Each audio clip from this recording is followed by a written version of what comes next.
អង្គុយចុះ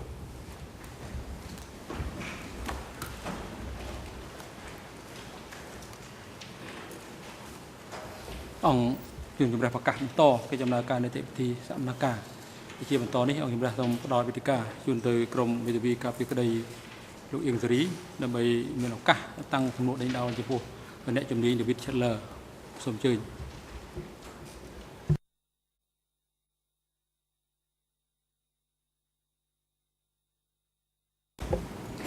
Good afternoon, Mr. President. Good afternoon, Your Honors, and good afternoon to everyone in and around the courtroom, and especially to you, Dr. Chandler. Along with Mr. Angodom, we represent Mr. Ing Sari. This morning I noticed a question was posed to you concerning the bombings in 1973, and at which point you stopped, you looked at the trial chamber and you asked whether you would be permitted to go into that period. The one could not help notice that you did not do that last week when you were asked questions by the prosecution concerning periods of 1960, which was outside the scope of the indictment. And of course, when the civil parties were questioning you concerning events in 1940s and 50s. So my question to you, Dr. Chandler, and there's no need to write this stuff down, I'm sure you can figure out the answer. Why was it necessary to seek permission from the trial chamber for the defense and not for the prosecution of the civil parties?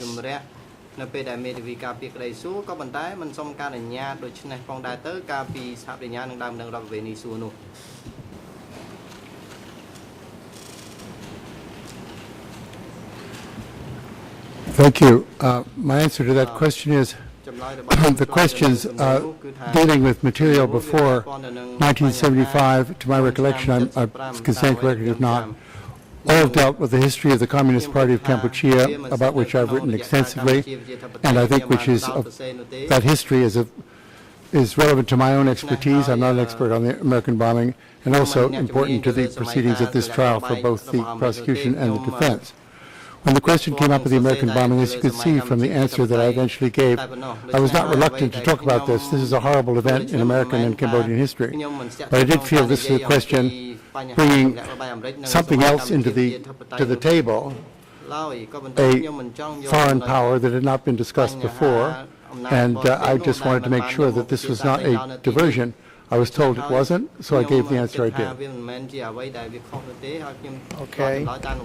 Thank you. You could see, however, where it would be tempting for me to imagine that the purpose for you doing so is because you're here thinking perhaps most likely to assist the prosecution as opposed to being here to give objective evidence. That would be one way of looking at it, would it not?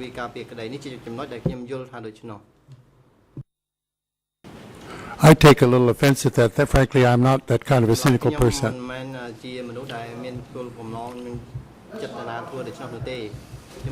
Let's talk about your contacts and about the sources that you looked at.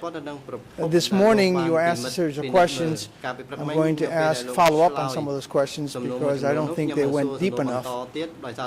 Could you please tell us exactly who it was that you had contact with prior to coming here to give your evidence? And I'm not speaking merely for this trial, but also for the other trial, for 001. And I'm speaking about individuals working for either the Office of the Prosecution or for, the Office of the Co-Investigative Judges.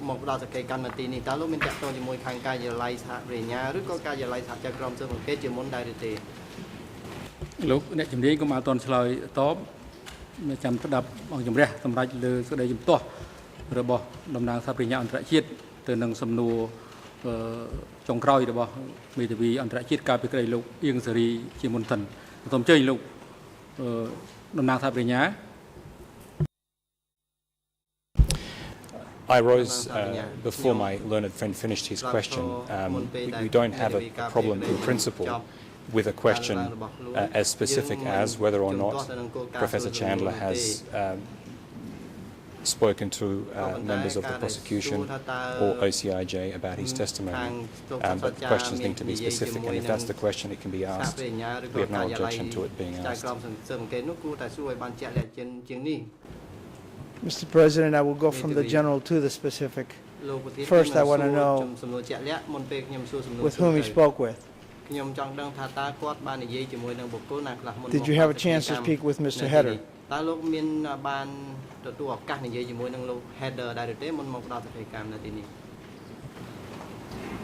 Yes, if email counts as speaking, I did.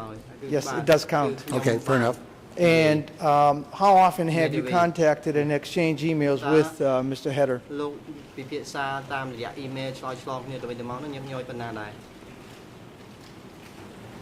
You mean in this year or what?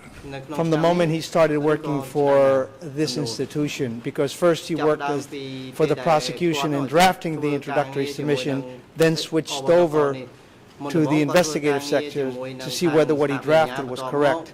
So I want to know, as of when did you have contact with him? And I believe this institution began somewhere around the neighborhood of 2005, 2006.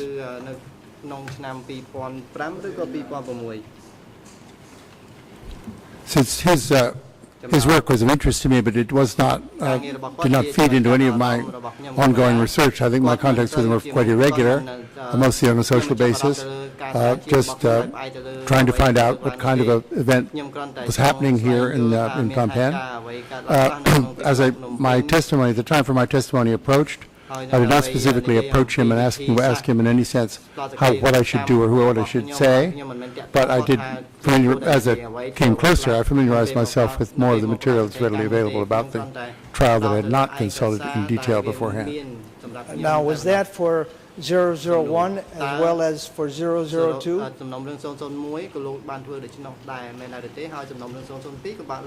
That is Doik was the first one. Is there a particular problem with my English? I see you pausing. Okay. Sorry.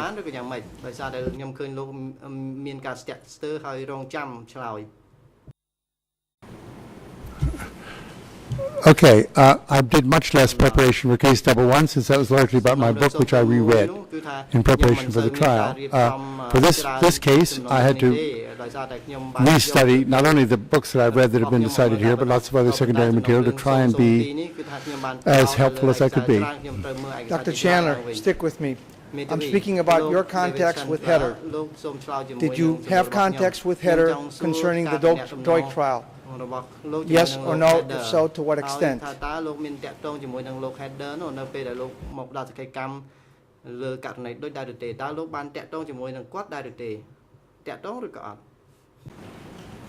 Very limited contact, but yes.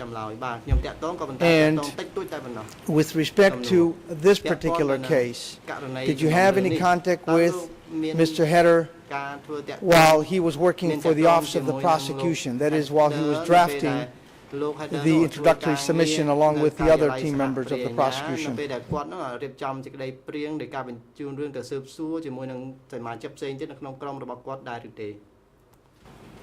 Yes, I'm sure I did, but it wasn't to find out what was going on because I wasn't involved in the trial. It was just we exchanged documents about other parts of Cambodian history and stuff like that, but I wasn't seeking particular information from him at this time. Let me make it very clear, Dr. Chandler.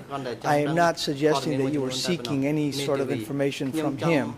Right now, I'm merely trying to establish if you had any contact with him, and if so, to what extent. And if documents were exchanged, that's something that does pique my interest. Could you please tell us what documents were brought to your attention by Dr. Heder during this period of time?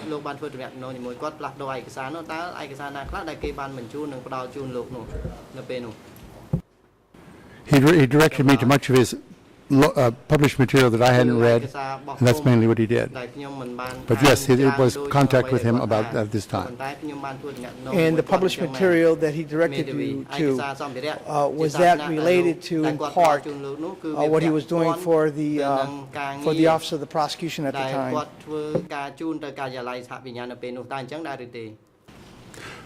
Not directly related. It had preceded this, his role in the courts. He led me to the document cited this morning from 1999, I think it was. Led me to another thing he wrote at a somewhat later date, but not to specific court documents. I've never seen the court documents before I came here. So would it be fair to say from that particular answer that he also provided you with primary sources of information, documents that he had available, which had not been available or known to you?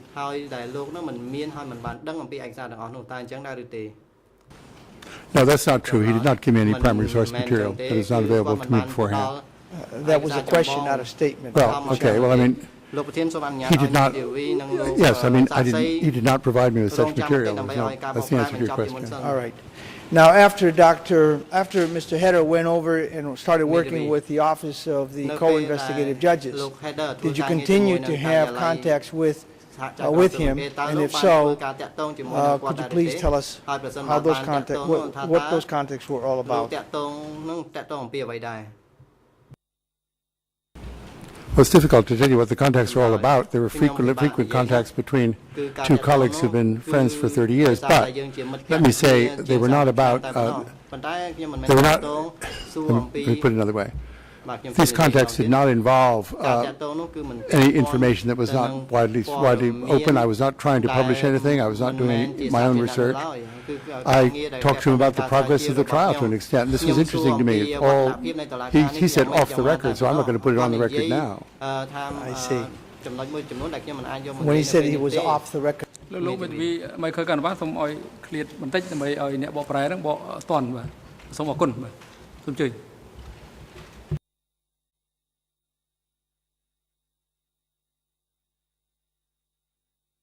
Apologies. When you say off the record, just let me make sure I understand. Are we to conclude that there were some discussions, exchanges of emails concerning his work that you consider off the record and therefore you're not privy to discuss with us here today? Is that how we are to understand that answer?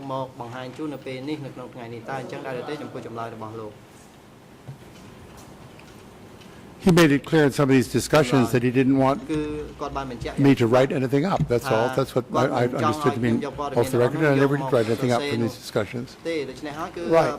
But what he didn't want you to say... Don't you have to have that translated? I'm not sure.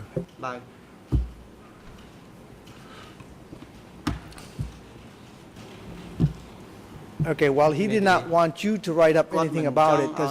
Can I conclude that he was writing or he was researching or he was drafting something for the Office of the Core Investigative Judges, which is why he was having this sort of private communication with you, which you feel today you are not privy to discuss in the public?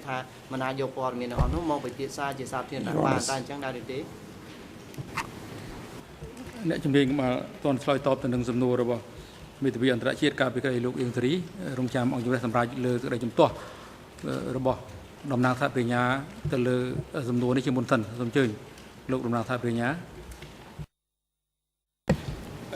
Our objection is in relevance, Your Honours. We had assumed that where counsel was going was to ask questions that might elicit responses relevant to Professor Chandler's studies, and questions along those lines we wouldn't object to. But counsel seems to now be turning to an impromptu inquiry into what information staff of the Co-Investigating Judge's Office considered on or off the record in their communication with other people, this is completely irrelevant. If counsel wishes to ask Professor Chandler what information he was provided, what information he considered in forming his opinion, then that is appropriate.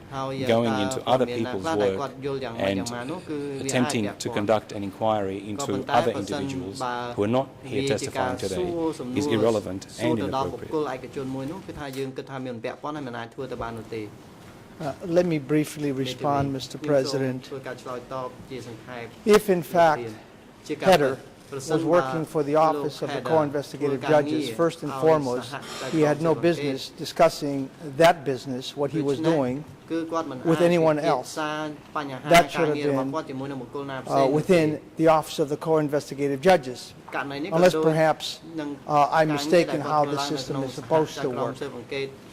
That's first and foremost. Second of all, Header is a historian. As we've indicated, he worked for the prosecution. He then worked for the co-investigative judges. If, in fact, Header now is talking to Chandler, and Chandler knows he's going to be testifying, as Header would have known that he would be testifying, then we have a problem. And that's why I'm entitled to go into this, especially since, as of last week, we've heard testimony from Professor Chandler that he has, in some ways, shifted his position. Now today he says what he received and what he has learned has been more for amplification purposes as opposed to revelation. But nonetheless, we're entitled to explore that because it goes to the gentleman's credibility. And that's why I think I should be permitted to have this discussion, because it wasn't just Header, it was also Etchison, and there was also Lacard. They were working for the Office of the Co-Prosecutors.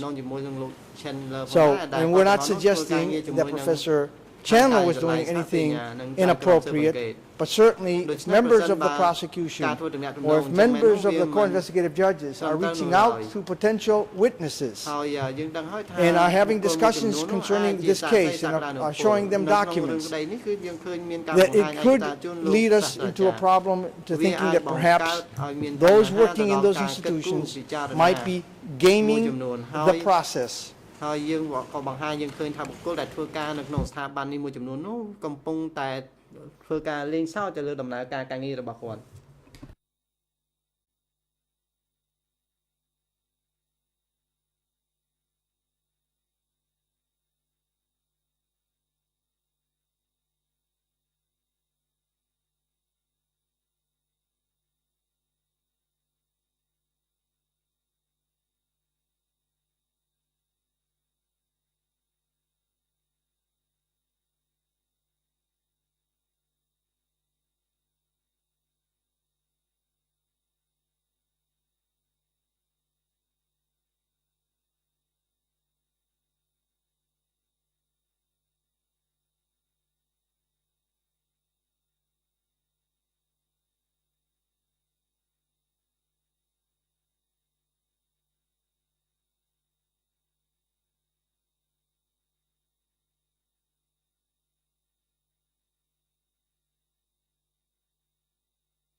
បាទអង្គជំរះ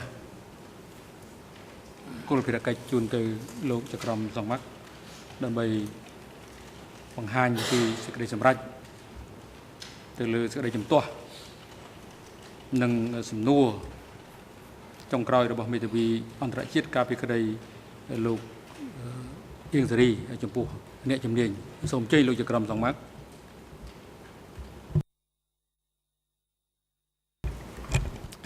Oui, merci Monsieur le Président. La Chambre souhaite attirer l'attention de Maître Carnavas sur le fait que ce qui nous intéresse aujourd'hui, ce sont les accusations qui sont portées contre les accusés dans le cadre du dossier 002 et plus précisément d'examiner ce qui est pertinent à l'égard des faits qui sont l'objet du premier procès dans le cadre 002. Toutes les questions qui concerneraient la façon dont l'instruction a pu être menée dans le cadre du dossier 001 nous paraît dénuée de toute pertinence et donc cette ligne de questionnement ne sera pas autorisée par la Chambre parce qu'elle nous paraît dépourvue de toute pertinence. Donc, encore une fois, la Chambre souhaite que vous puissiez vous centrer sur des questions qui nous paraissent pertinentes pour apprécier les preuves dans le cadre du dossier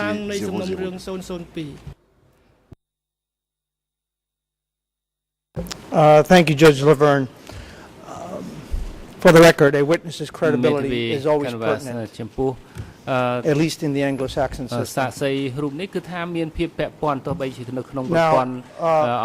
you indicated that you had looked at the closing order. Can you please tell us whether you read the entire closing order or just sections of the closing order?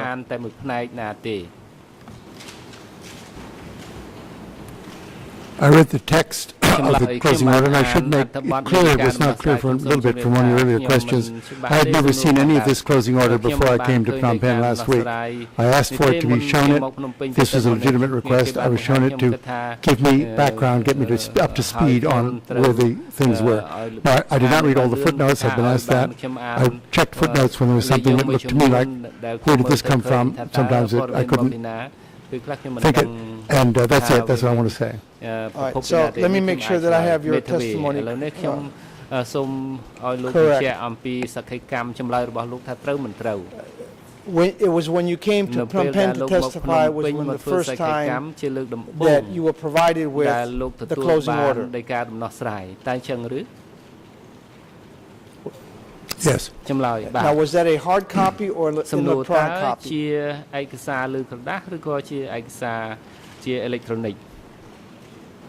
Hard copy.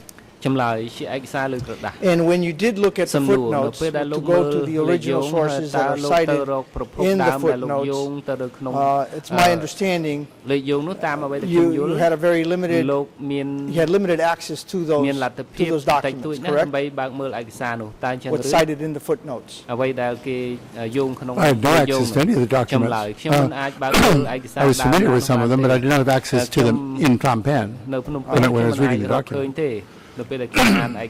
And prior to coming to Phnom Penh, I understand that you were provided with some documents from the trial chamber to review. You were informed that the parties would want you to look at certain documents. Is that correct?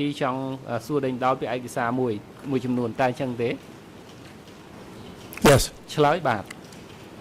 Aside from those documents,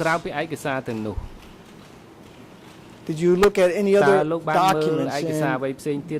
Let me specify original source documents.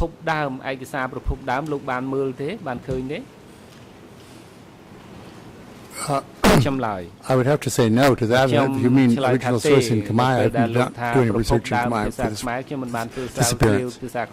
All right. What if they were translated into English? I guess what I'm trying to do is exclude academic journals text and what have you. So other than the documents that were provided to you, which we have a list of, I would like to know whether you looked at other primary source documents, not necessarily in Khmer, that might have been translated.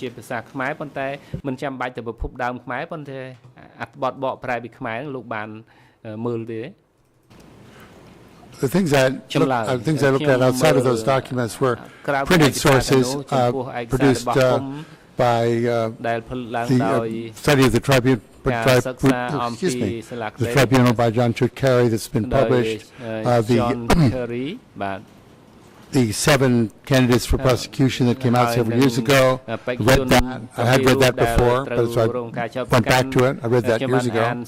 Some of these printed things I just went around. I couldn't read them all. I had 2 weeks' notice, and I wanted to concentrate on the documents sent to me by the court. And the 7 candidates for prosecution, that's by header, where he names the accused, among others. Correct?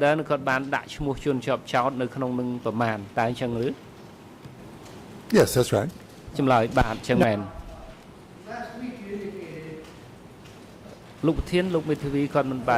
week you indicated on several occasions, and we will probably get into that tomorrow, that having read the closing order, it was, I don't want to say a constant, but it was certainly a repeated refrain.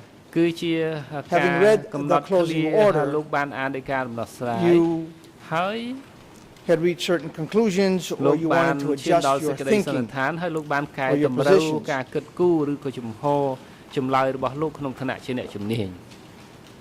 Having heard what you just told us now, can we assume, since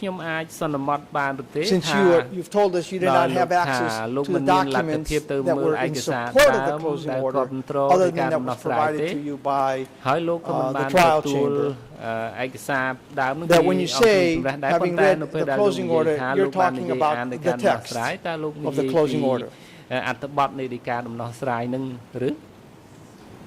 That's right.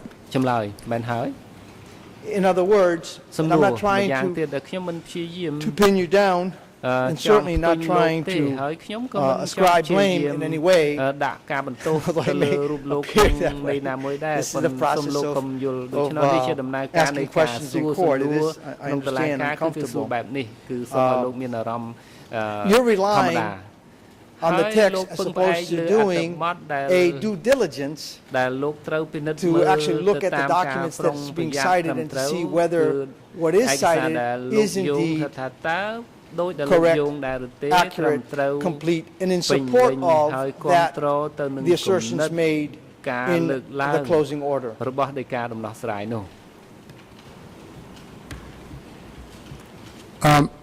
Well, thank you. Thank you for smiling back there. That was welcome. Okay, one thing to correct your wording slightly. I never said that I'd reached new conclusions or adjusted my thinking. I never said that. I said more information came my way, which was interesting, that I wished I'd been able to cite. And I said this morning, this would supplement some of the statements I made in other books.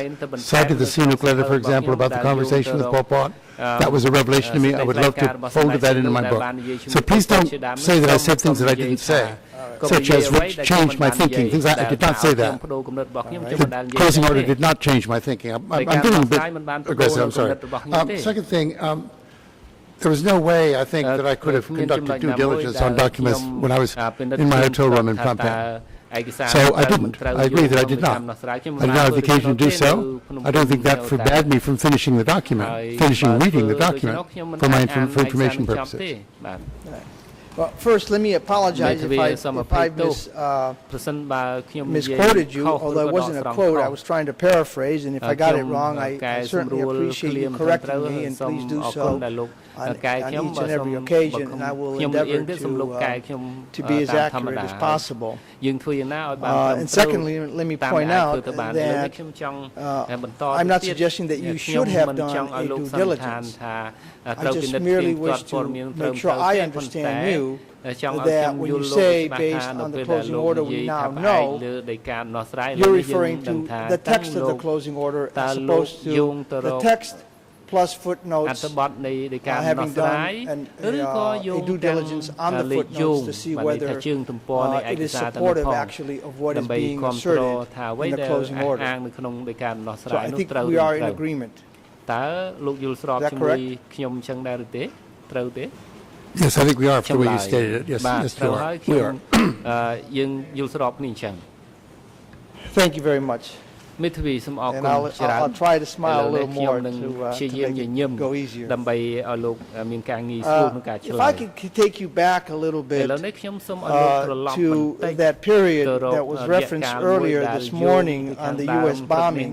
អំពីការ And ទម្លាក់គ្រាប់ not that I បែក want របស់ to សហរដ្ឋអា belabor មេរិ the ក point, andខ្ញុំ it's មិន not ចង់ for purposes of justification, but merely for សារឡើងវិញ historical នោះទេ context, គ្រាន់តែ because I ចង់ think ដឹង you would បរិ agree បទ with ប្រវ me, ត្តិសាស្ត្រតើ would លោក you យល់ not, ស្របជាមួយខ្ញុំដែរឬទេ Professor Chandler, that លោកសាស្ត្រា context ចារ្យ Chandler បរិបទ is pretty នោះ important គឺ when we're សារៈ trying មាន to សារៈសំខាន់ណាស់ understand នៅពេលដែលយើងចង់ historical យល់អំ events, ពីហេតុការណ៍ប្រវ albeit ត្តិសាស្ត្រ in a court of ឬ law. ក៏ Would នៅ you ក្នុងតុលាការ agree ក៏ with ដូច me គ្នា on ដែរ that? តើលោកយល់ស្របជាមួយខ្ញុំអញ្ចឹងទេ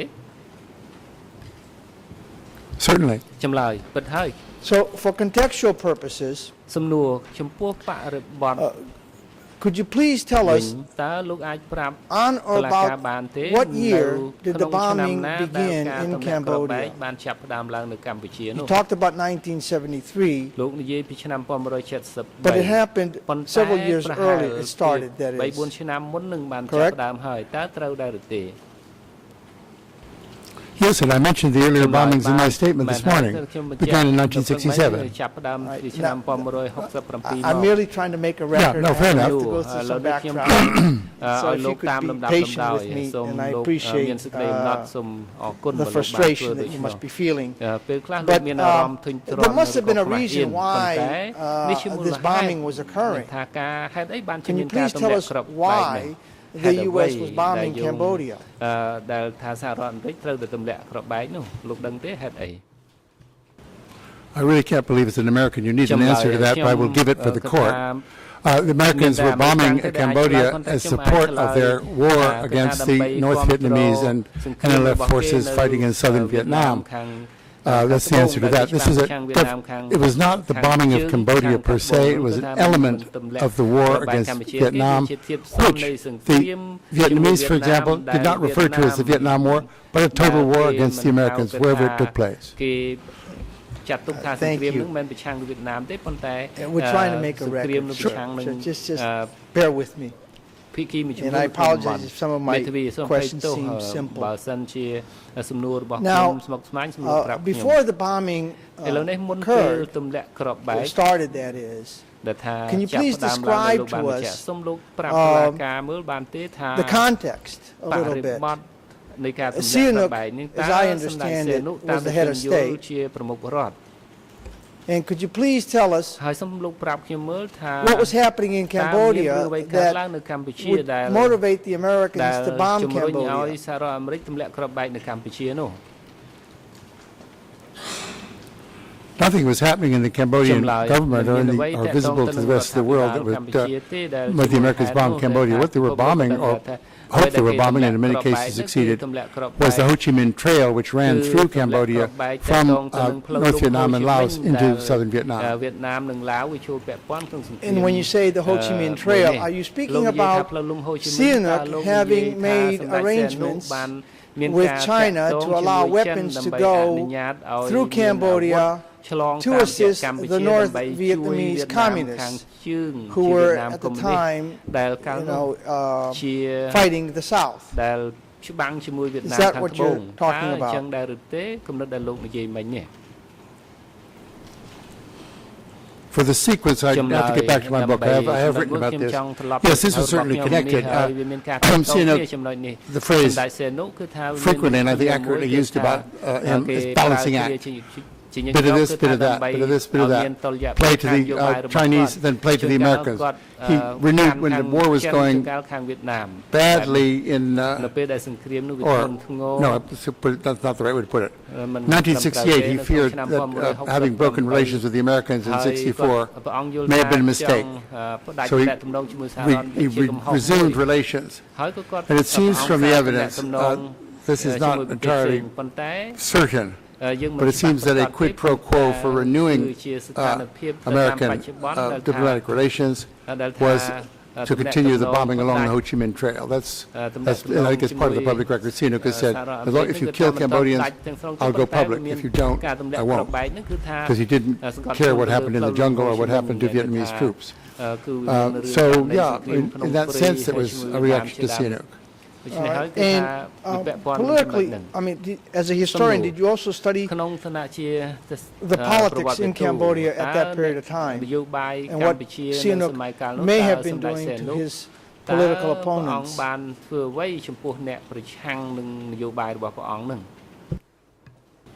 Sure, there's a whole chapter in my book about that last phases of Sihanouk's time in office when he was very severe with his opponents. We heard that bit of that in some of the previous discussion on Sam Lot, where it was put down very brutally. If he had not been harsh with his opponents, Mr. Khieu Samphan, Mr. Ieng Sary would not have fled to the countryside, and so on. I mean, yes, I've written about this, it's well known. And if you could tell us a little bit, you told us that there's bombing. We know a little bit about what's happening in Phnom Penh, but outside in the countryside, how is that affecting, or please describe to us, I should say, what it must have been like for the average Cambodian living outside in the rural area, if there is such a thing as an average Cambodian.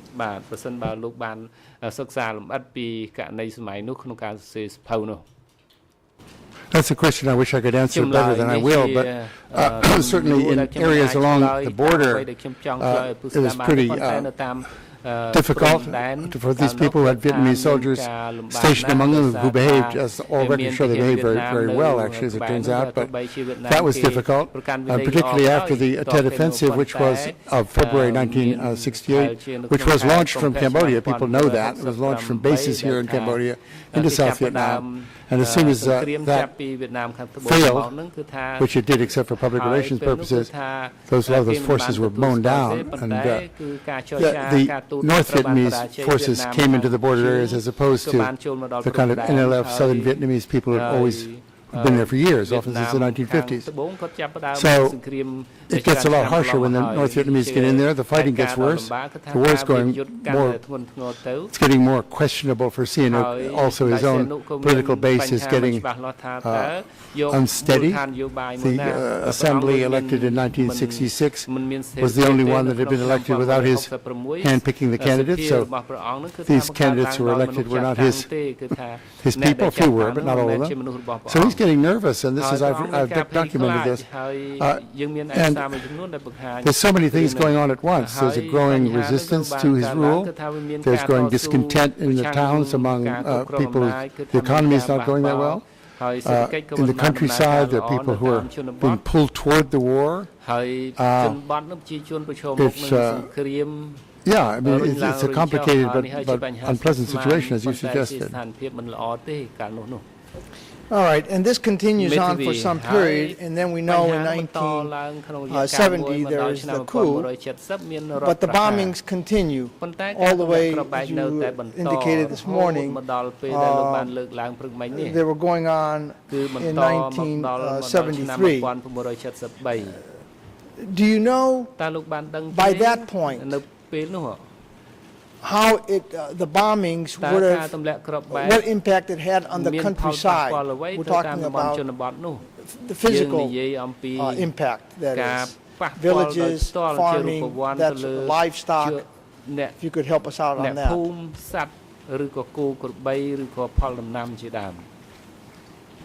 That's a question I answered rather poorly this morning, and I can't answer any better now because I wasn't out there, I don't have evidence. I said in a document that I think this previous council had cited must have been catastrophic, and I still stand by that. But I don't know how catastrophic, how worse, in some places better than others. But still, I should not correct, but amplify a little bit.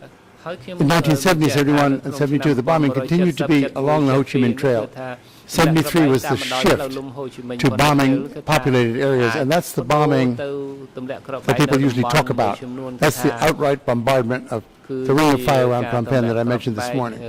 So, yeah, I mean, I would say it must have been catastrophic, but I don't have first-hand evidence. I haven't talked to anyone who was in one of those villages and so on, so that's all I can say. Now, aside from the physical impact, as a historian, having met with various individuals out there interviewing and what have you, are you able to tell us the psychological impact that it might have had or would have had on those people? I see that there's an objection, Dr. Chandler, so please wait. លោកសាស្ត្រាចារ្យក៏មកទាន់ឆ្លើយតបនឹងសំណួរព្រោះមានសេចក្តីជំទាស់មានការជំទាស់ពីក្រមមេធាវីនាំមុខតំណាងដើមម្ដងរដ្ឋបាលពីនេះសូមអញ្ជើញមេធាវីនាំមុខតំណាងដើមម្ដងរដ្ឋបាលពីនេះ Merci, Monsieur le Président. Je formule donc une objection à la question qui vient d'être posée sur l'évaluation de l'impact psychologique et pour cela me réfère à votre jurisprudence d'hier, précisant que Monsieur Chandler n'a pas les compétences pour donner un avis sur toutes les questions psychologiques.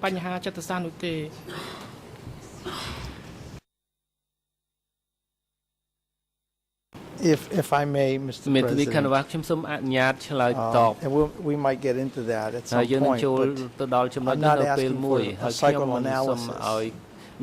If he has met with individuals and they describe to him what it was like living and the impact it had on their lives, that's what I'm asking for. I'm not asking whether it caused any mental illnesses to any of those individuals. So I think in that limited context, if the gentleman has an answer, that's what I'm seeking from him.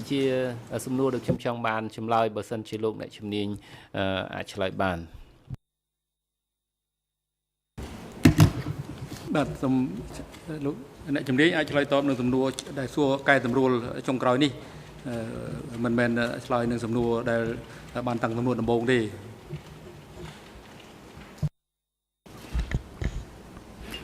I can only repeat my previous answer. I said I'd not spoken to these people, but the effects must have been catastrophic. In many places, I mean, you can qualify further on, but I would say must have been, I'll stick with that wording. Thank you. Now, on 20 July 2012, on page 98, and this is a draft transcript, you said the following. Let me read it. I'll go slowly. And I can provide you with a hard copy, but there's no dilemma here. You indicate, starting at line 12, on page 98 of the English version, rural populations were told that American bombers were coming from Phnom Penh.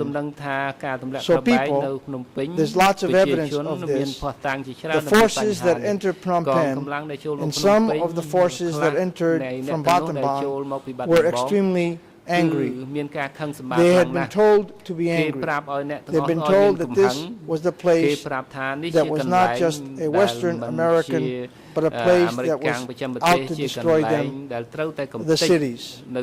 And so the cities were the place of new people who were also, just by definition, people who had not taken part in the revolution, which makes them, in Khmer Rouge thinking, not us, but them.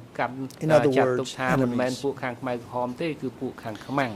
Now, my question to you, sir, is this.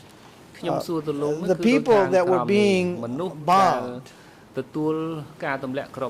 their villages destroyed, their cattle and their children maimed and killed, were they aware, based on your historical studies, were they aware that those bombs were American bombs?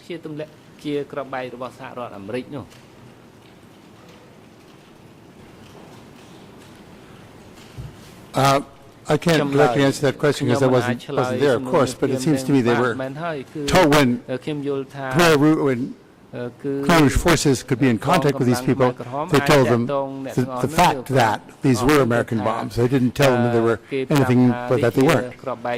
And were they aware that the government of Cambodia, both under Sihanouk and then under Lon was allowing the American government to bomb those areas? Were they aware of that, based on your historical studies? អ្នកជំនាញក៏មកអត់ទាន់ឆ្លើយតបនឹងសំណួររបស់មេធាវីការពីក្តីលោកអ៊ីងសេរីចាំត្រាប់អង្គជំរះសម្រាប់លើសេចក្តីជំទាស់របស់តំណាងសាយប្រញ្ញាជាមុនសិនសូមអញ្ជើញតំណាងសាយប្រញ្ញា Our objection is simple, Mr. President. The question seeks to elicit speculation on the part of the professor as to the state of mind of the people in liberated areas in 1975. It's not an issue on which the expert can be expected to opine. The question can be rephrased. Is there evidence of information being given to cadre about A, B, and C?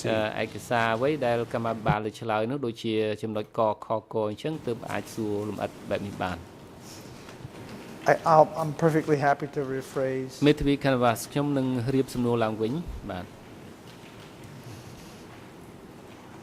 You told us that the bombing started somewhere in 1967 and it continued for approximately 6 years. You told us that folks would have known that the bombing was by the Americans. Do you know whether during this period the people of Cambodia outside of Phnom Penh would have known that the governments of Cambodia under Sihanouk and Lon Nol were in line with the United States?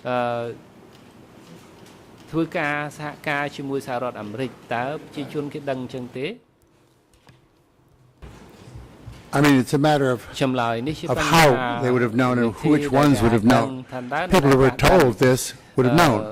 People who weren't informed probably wouldn't have guessed that the government was tied up with the Americans.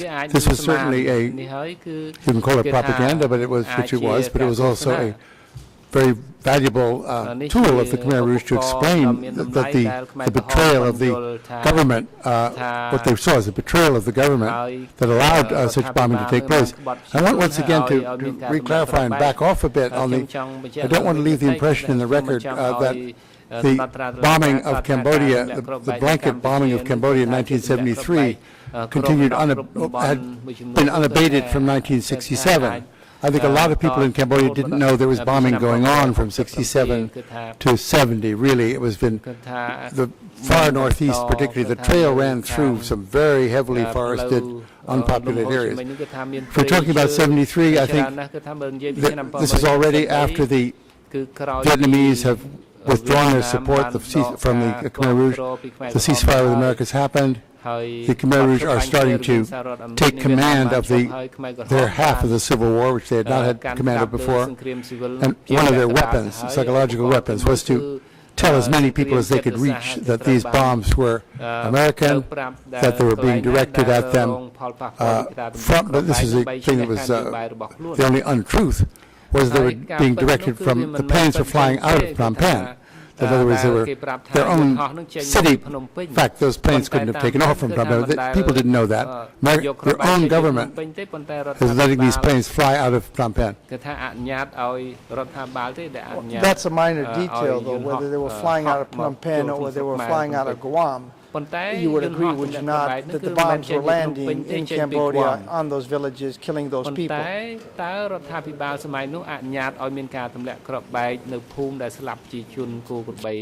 If you could answer the question, the mic wasn't answered.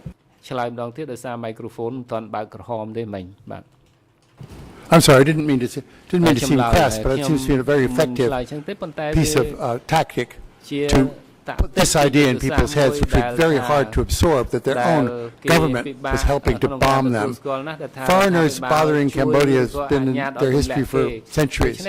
So that part of it was okay, another set of foreigners, but in cahoots with the people, your own people, this would have, I think, really increased the anger. I'm guessing again, but I'm sure it would have made people angrier than they would have been if it was just foreigners for no apparent reason, like a typhoon, having an effect on the countryside. Of course, that was the truth, though, wasn't it? Wasn't the Cambodian government allowing the U.S. to ravage the Cambodian countryside through bombings? It wasn't that they were giving them misinformation. That was the truth, was it not? You as an American should know that. អញ្ចឹងហើយថាតើសហរដ្ឋអាមេរិកក៏បីតែដឹងពីរឿងនឹងដែរទេដែលគេយកអង្គហេតុនេះទៅនិយាយប្រាប់ប្រជាជនមិនត្រឹមត្រូវបែបនេះនោះ I guess it's not a leading question. You lead me back to something I've said already. I have said this already, that what you're suggesting, I'm not leading in any other direction. And I certainly don't want to detract from the what I've said must have been catastrophic suffering that was involved here, but I'm answering the questions as best I can otherwise. All right. If we could move on to another area, since the notion of psychoanalysis came up, I want to look at passages from your book, Brother Number One, certain phrases, and perhaps you could help us out here. So if we could, I'm referring to E3/17, and the if you have your if we could provide you with a copy of this material, unless you have the book itself, the revised edition. I'm referring to page 9, and the error number is 00392923. The Khmer version is 00821673, and I don't believe that this has been translated into French. Our apologies. I will just pick out some of these phrases in this book. Here on this particular page, you say, Sar must have been traumatized by the solemn discipline of the monastery.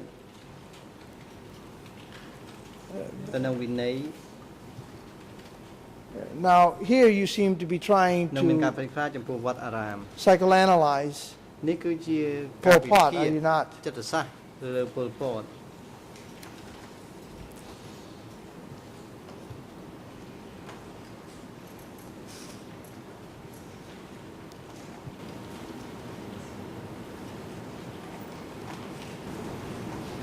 I prefer the word understand, but yes, it has psychological implications, certainly.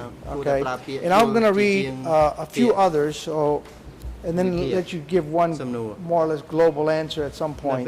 On page 10, the following page, which in Khmer would be 00821674, and in English it's 00392924, you say, it is easy to imagine Salazar in the 1930s huddled at the edge of the stage watching the masked and powdered dancers trained by his cousin and perhaps including his sister and his brother's wife perform by the light of hundreds of candles and the moon. You go on to say the following in the next page, Khmer 00821675. This would be page 12 in English, or 00392926. It is impossible to say which impression of the palace prevails among Salazar's memoirs once he came to power. You then go on to say, he may have been thinking about the dancers or about the peasants he encountered later on. He may have been thinking of his own uprooted childhood in a potentially hostile city. The next passage, which would be on page 15 in English, the Khmer is 00821678 or 39 29 29. More important, his affectionate family, orderly domestic life, and insulation from poverty may have helped to produce a deceptively smooth psychological surface and an equanimity that impressed observers for the rest of his career.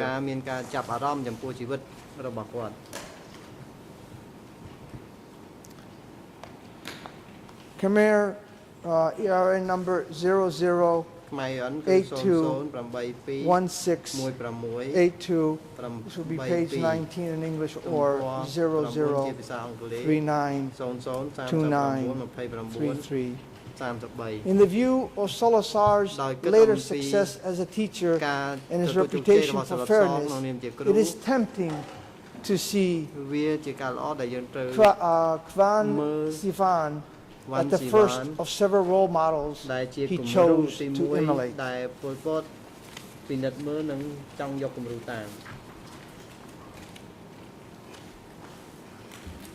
Next, Khmer 00821688. There's a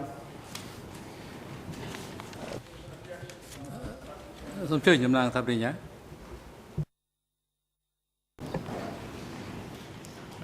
I hate to break up my learned friend's rhythm, but I think by now we've all forgotten the first quote. I think you've got to break it up into manageable components. I think there might be a point that is coming, but I think that point can be made with 2 or 3 quotes.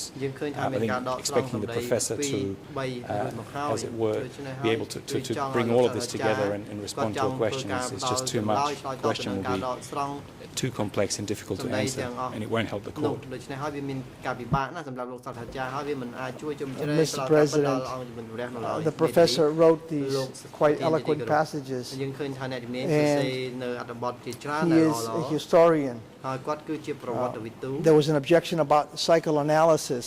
At some point, I wish to ask the gentleman whether this is the way historians write, or is this some sort of a historical novel, or is he taking literary license and poetic license in writing, as opposed to providing an actual historical account of brother number 1.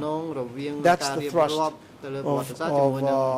the purpose behind pointing out these very eloquent passages in Professor Chandler's book, Brother Number 1. សាស្ត្រាចារ្យ David Chandler ជាពិសេសសៀវភៅបងធំទី1នេះ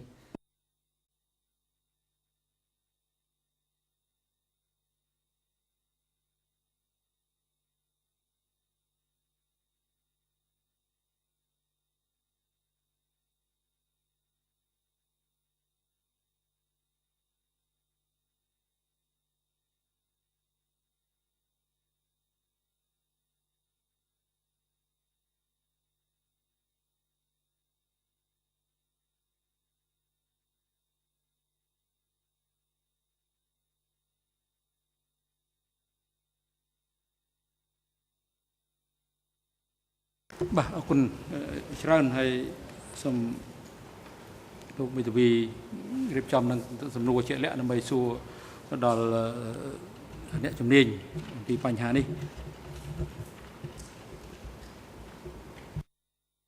Thank you, Mr. President. Just from the passages, and we may get some more of these vignettes, but just from the passage that I've just read out. First of all, you would agree with me that they can be found in your book, can they not?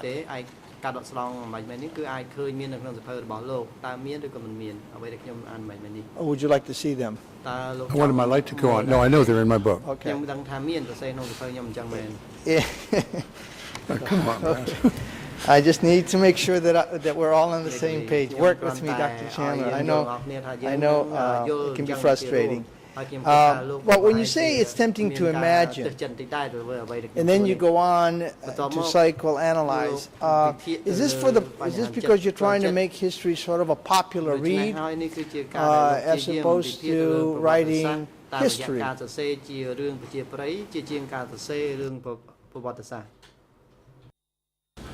course, I don't really like the implication. It's been said several times in the court that history is some sort of unreadable pile of junk.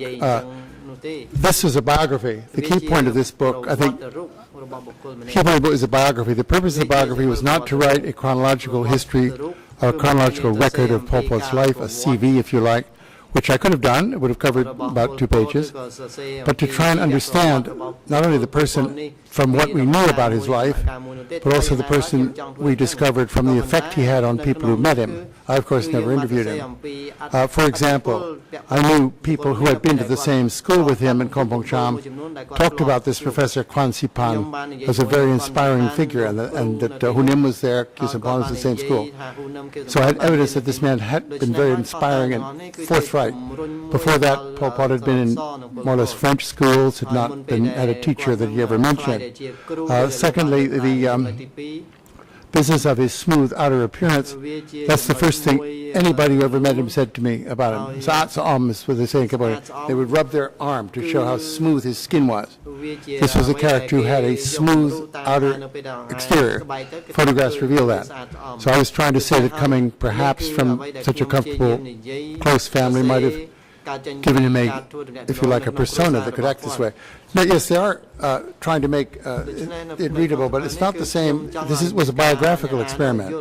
I didn't make those excursions in my other books that I know of.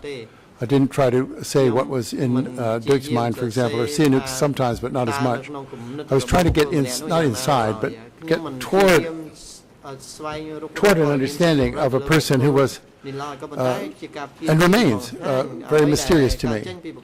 And you have to do some guesswork to try and put light on things. And I think I'm just closing. I think in the preface I mentioned, I often have the feeling that he was in the room looking at me. I wasn't looking at him. I couldn't find him. He was behind me somewhere because he's unattainable in a way. Which is, yeah, good. Well, I certainly hope I have not given the impression that history should be dull or a bunch of junk. We do appreciate your fine writing. But let me go on one more passage, and then I'll move on to my next topic. At some point, you seem to be speculating as to what he might have read when you say, you talk about various books and by Stalin and what have you, and you say, it is likely that by 1952, Saar received most of his news and formed many of his opinions from journals produced by the French Communist Party. And then you go on, he would also have been familiar with Stalin's writing, especially his widely circulated history of Communist Party of the Soviet Union. And then you go on to say, it is tempting to picture Salazar working through these turgid materials by dim light, absorbing a view of the world that emphasized conspiracies, empowerment, vigilance, and clandestinity. It would probably be misleading, however, to endow his activities at this stage with too much coherence or ambition. And I was just reading from Khmer 00821695, English page 32 or 00392946. And my question, Dr. Chandler, is, are you not here speculating that he would have read this material, setting aside your phrase that it is tempting to do this and tempting to picture him as this, setting that phrase aside, are you not as a historian, taking liberties and making assumptions? You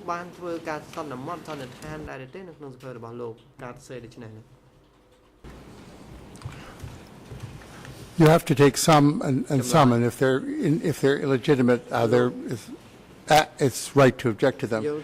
My material on his reading comes from several interviews with former people who belonged to the French Communist Party at that time, French Communist Party histories, which I studied for my work on Pol Pot. The atmosphere he was in the country with the most Stalinist regime, even it was more Stalinist than the regimes even that had communist governments. This was a very dogmatic communist party, and what you had to do every day was to read L'Humanité, their paper.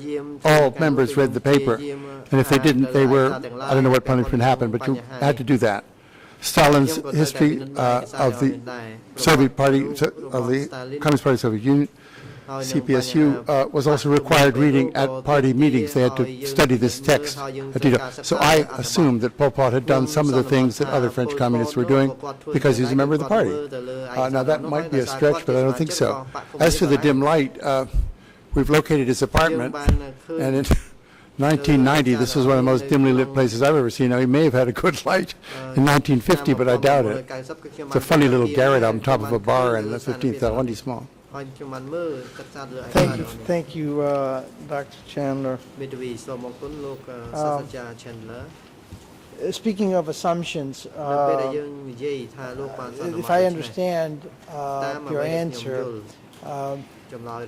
part of your craft, part of your trade is to at least, after looking at certain material, to make reasoned assumptions. Do I have it right?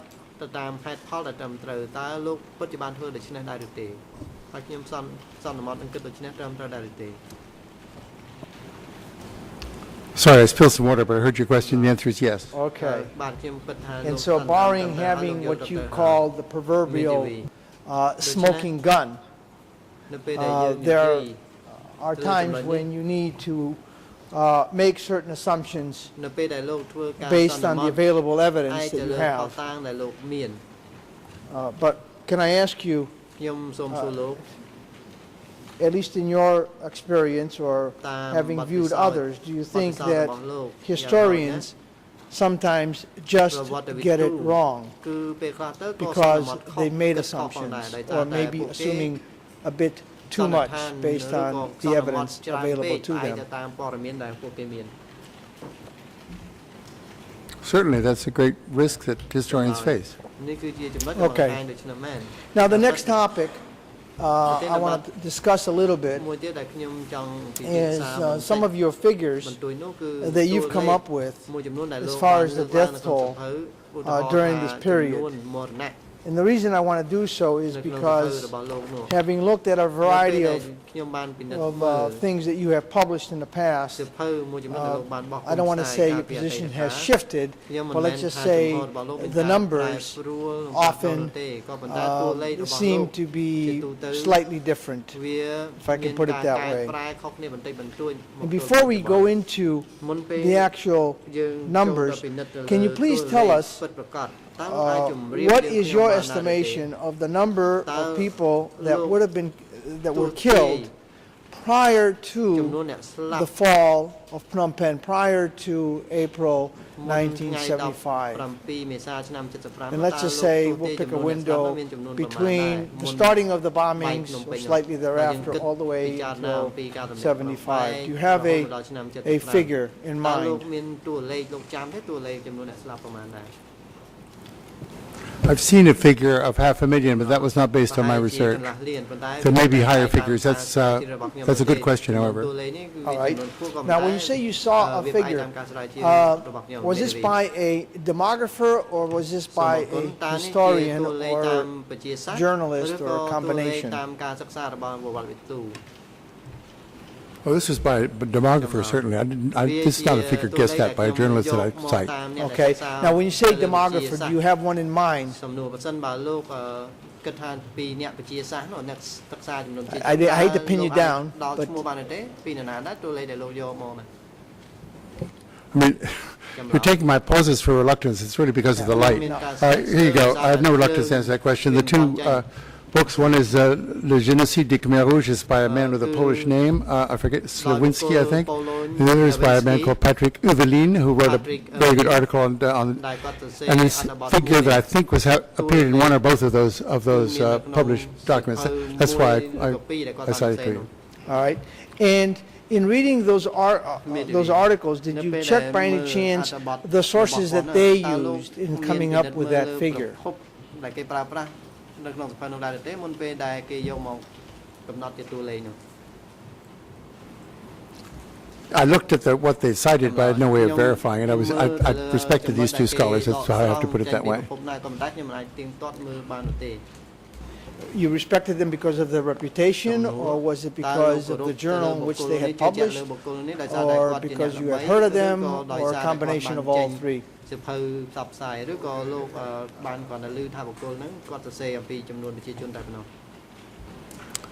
Just the level of detail in their arguments and their professional qualifications. Do you know if a census had been done prior to 75, and if so, when was the last census for Cambodia, and what was the number?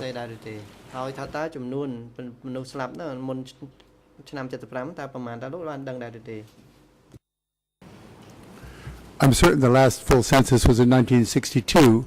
The exact figure, it was in those sources I cited, but they're not in front of me, what the population of Cambodia was at that time.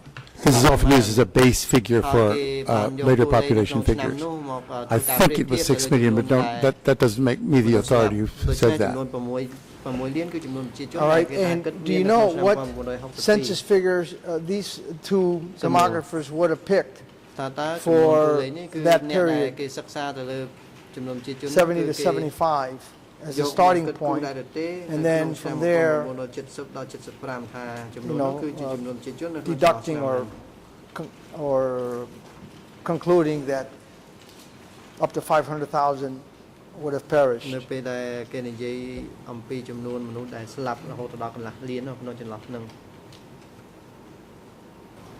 Just occurred to me they were also being able to cite the work of another demographer called Migotsi, who wrote in French about this period. I haven't been in touch with that book for many years, but I know that was one of the things.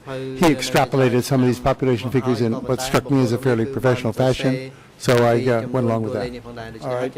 And have you read his work by any chance? The gentleman that you just cited, the French demographer.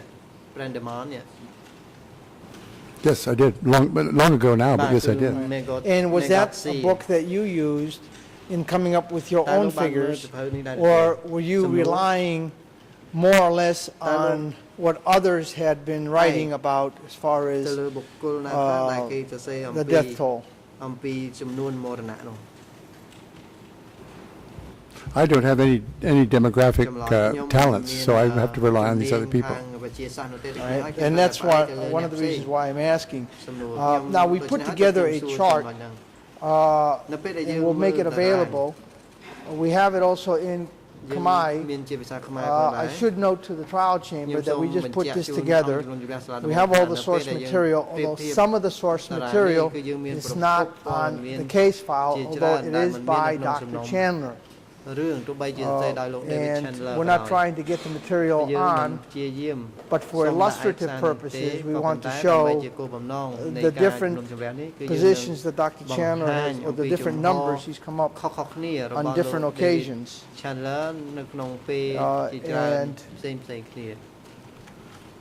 because it involves several different documents, we have no objections, Your Honor, to allowing Dr. Chandler to have this chart and a copy of the material for him to look over, and then we can get to that area, get to that tomorrow morning first thing, if that may be convenient for Dr. Chandler.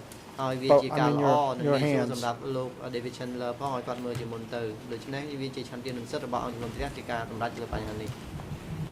សូមជឿដំណើរថាវិញ្ញា Mr. President, I'm on my feet just to request that if such a document is to be given Professor Chandler, it should be given to all of the parties and the chamber, and it should refer to the original documents from which these figures are sourced. In that case, we have no objection if those conditions can be complied with.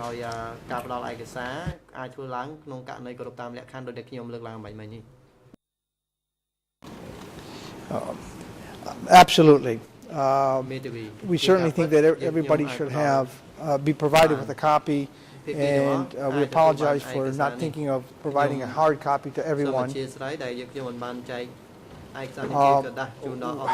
We can provide perhaps Mr. President, we could provide you with hard យើង copies. ខ្ញុំផ្ដល់ឯកសារជាក្រដា I ស noticed ជូ that ន we បាទ forgot French. I think French will probably, ហើយយើងភ្លេចឯកសារ although we ជា do បារាំង have a ទៅ French ហើយយើងមាន lawyer ឯកសារជា working with us, so បារាំង we're- ហើយយើងមានមេធាវី we're trying to cover that បារាំង base ធ្វើ as ការ well. ងារជាមួយយើងខ្ញុំផងដែរយើងខ្ញុំនឹង Perhaps what we can do is we'll revisit this in the morning. We'll try to provide this information to you វិញនៅថ្ងៃស្អែក at the, before we leave ហើយ today, ខ្ញុំនឹងផ្ដល់ or ព័ before ត៌ you មាន leave the ទាក់ទងនឹង premises today, so ប្រភព you'll ឯកសារ have it នេះនៅ go មុន on ពេល it ដែល first យើង thing in the បញ្ morning ច if ប់ that would be more នៅ convenient. ការងាររបស់យើងដូច្នេះហើយខ្ញុំសូមបន្តការសួរលើឯកសារនេះនៅព្រឹកស្អែកសម្រាប់ឲ្យយើងដើម្បីឲ្យយើងមានភាពងាយស្រួលសូមអរគុណ លោកមេធាវីអាចបញ្ជាក់អំពីអត្តសញ្ញាណឯកសារដែលលោកមានប៉ុនប៉ងក្នុងការដាក់ដេញដោលនៅចំពោះមុខអង្គជំរះនេះដែរឬទេហើយឯកសារនោះតើលោកបានបង្ហាញអំពីការដាក់ស្នើសុំដាក់នៅចំពោះមុខអង្គជំរះនៅពេលណាហើយបានអង្គជំរះបានសម្រេចយ៉ាងម៉េចហើយឬនៅលើបញ្ហាឯកសារដែលលោកប៉ុនប៉ងជូនទៅលោកសាស្ត្រាចារ្យនិងអង្គជំរះនិងភាគីក្នុងបំណងដេញដោលនៅព្រឹកថ្ងៃស្អែកនេះសូមលោកបង្ហាញពីបញ្ហានេះដើម្បីអង្គជំរះមានមូលដ្ឋានក្នុងការពិចារណាសម្រាប់ទៅលើឯកសារដែលត្រូវដាក់ពិភាក្សាដេញដោលតាមនីតិវិធីនៃវិធានជាធរមានដែលអនុវត្តនៅអវតកនេះ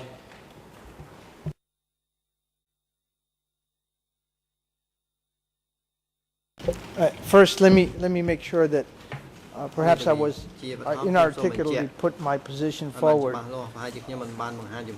We have looked at various documents, some which are on the file, some which are not, that Dr. Chandler has generated.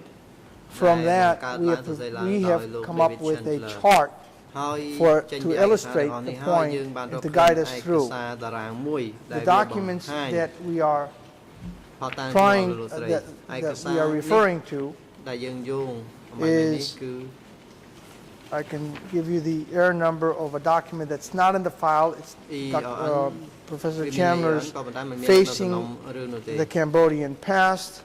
Its error number in English is 008222745 and 00822754. Then we have an excerpt from Tragedy of Cambodian History, and this is the 93 edition. And this happened, I believe we do have a French number on this one, but the English is 00193077, and French is 00824486.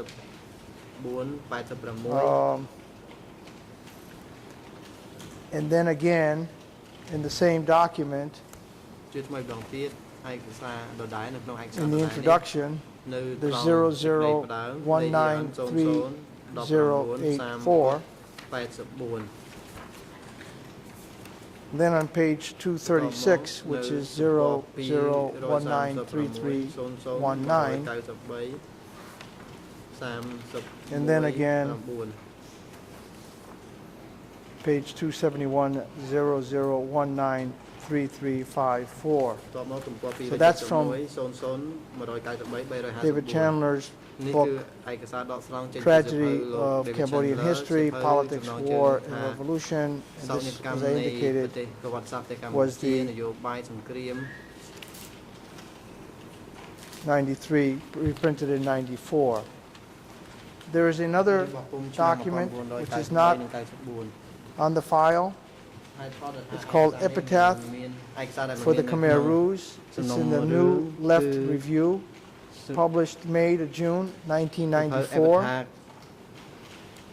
We have it in all three languages. Khmer is 008200894. English 008139115, and French 00823369. Then there's Voices from S21.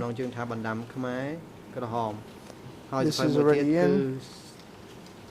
It's D108/39/2. And this is the 1999 edition. And it's Khmer 00191825, English 00192672, French 00357259.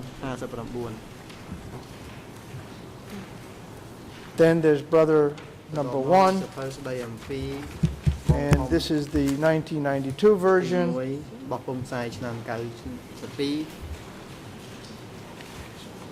And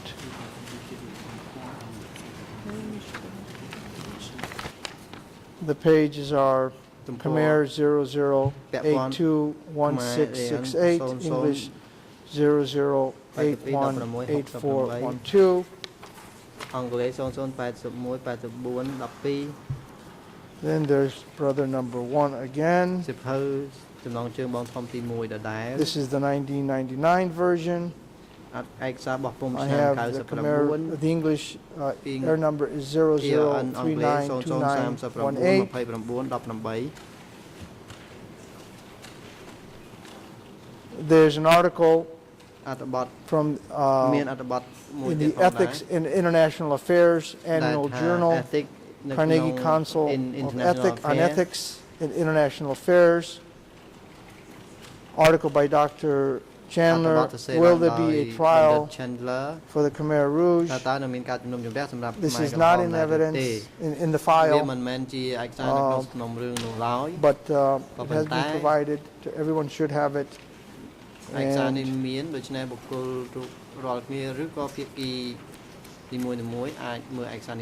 the pages are Khmer.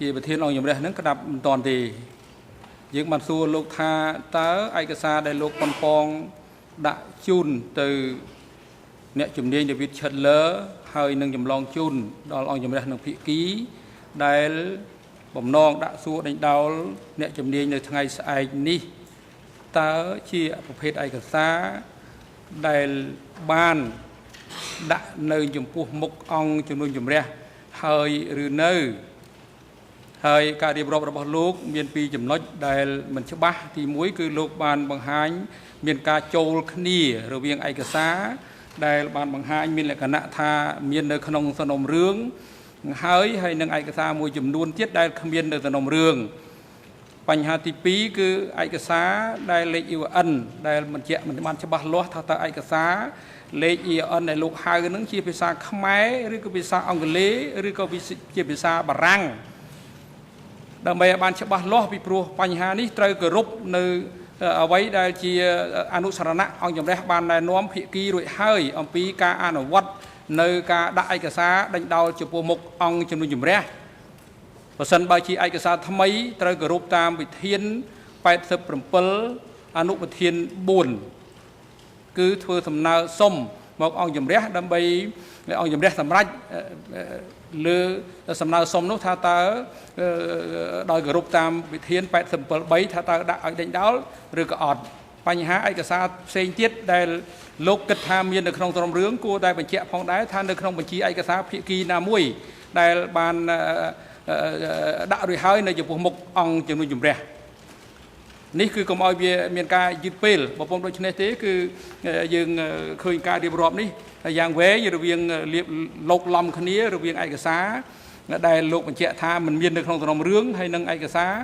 មាននៅក្នុងសំណុំរឿងគួរតែលោករៀបចំបញ្ជីនេះឲ្យបានច្បាស់លាស់ហើយនឹងបង្ហាញឲ្យបានច្បាស់លាស់ដើម្បីចំណាយពេលវេលាខ្លីដើម្បីមានប្រយោជន៍នៅក្នុងការអង្គជំរះសម្រាប់ជាចុងក្រោយនៅថ្ងៃនេះអំពីសំណើសុំរបស់លោកអំពីការពិនិត្យឯកសារក្នុងបំណងសម្រាប់ដាក់ដេញដោលចំពោះអ្នកជំនាញរូបនេះនៅព្រឹកថ្ងៃស្អែកបើសូមលោកស្រីស៊ីវិលខារ៉ៃបើមិនមានចំណុចណាមានការមិនច្បាស់លាស់សូមលោកស្រីអាចបញ្ជាក់បន្ថែមទៀតលើបញ្ហានេះដើម្បីឲ្យការចំណាយពេលវេលាលើកឡើងអំពីឯកសាររបស់មេធាវីរូបនេះបានជាក់ច្បាស់ហើយនឹងមានប្រយោជន៍នៅក្នុងការឲ្យអង្គជំរះពិចារណាសម្រាប់នាពេលខាងមុខនេះហើយនឹង ដែលមានប្រយោជន៍សម្រាប់វិភាគសាស្ត្រដេញដោលនៅព្រឹកថ្ងៃស្អែក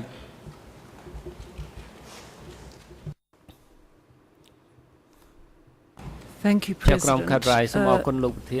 Mr. Carnavas, you've read out an extremely long list of documents. Before you can use them tomorrow, the Chamber must know whether those documents are on the case file and whether they have been put before the Chamber.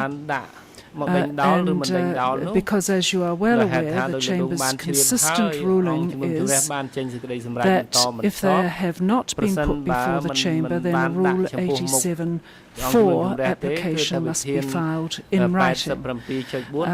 So I think the Chamber wishes to interrupt this very long rehearsal of documents so that we can get to the ones that can be used validly in putting questions to this expert. And I suspect that the President would want that information before you begin tomorrow morning, and you can anticipate the Chamber's ruling if the documents have not been put before the Chamber, that you must make a Rule 87(4) application, placing them on the daily trial file is not sufficient. Thank you.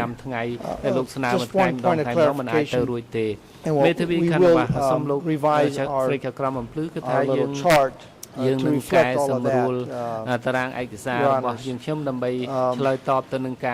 assuming that the document has not been placed on the file, can we nonetheless pose a question to Professor Chandler that elsewhere, for instance, you have noted that it's 0.13 million as opposed to 1.5 or 1.7 or 1 in 8 as opposed to 1 in 7. Would we be allowed to do that if the purpose is to get the gentleman to testify as to what he has written in the past? That's why I laid the foundation concerning these numbers in demography. Then I don't see the problem in simply asking him whether he has had different numbers on different occasions. Give him an opportunity to explain. But I'm at your Yes, thank you, President. As the Chamber has ruled previously, you may use documents that have not been put before the Chamber as a means of, as the basis for putting questions to the expert, but you may not identify the documents, or else we simply have to go through the whole process of authentication, distribution, and all of those issues, giving adequate notice to the parties. So you may use them as the basis for putting questions, no more than that. I know it's subtle, but this is the situation we are in with the huge numbers of documents that the trial chamber is faced with, and of course the parties are faced with as well. And it would be preferable if you would give us your little chart today, rather than spend time on it before we begin questioning the witness, the expert in the morning, before you return to questioning the expert in the morning. Thank you. I know it's late, and I fully understand the chart. In light of your ruling, I will need to revise it, because now, in light of the ruling, I see that perhaps it needs a little bit of revision. But another point of clarification, to be fair to the parties, to be fair to Dr. Chandler, without putting something in, would we be permitted to at least have a physical copy in the event that Dr. Chandler wished to see whether in fact this is the figure that he put down? I know this is sort of subtle, but I'm trying. No. The short answer is you would still need to make an application to put that document before the chamber and have argument on it at a later stage. Thank you.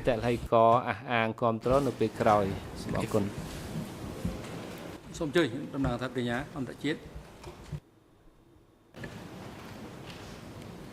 In the interest of cooperation among all the parties, we've been looking through the various filings and Council's application E172/24/3 refers to, as far as we can tell, at least 2 of the documents. That was an 87/4 application, so at least 2 of the documents have already been the subject of an application. That was E172/24/3, and then Council also made a second application, E172/24/5, which doesn't seem to relate to the documents being cited now. But I just wanted to share those for everyone's benefit. ដើម្បីជាអត្ថប្រយោជន៍ដល់ភាគីទាំងអស់នោះបាទ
បាទឥឡូវនេះ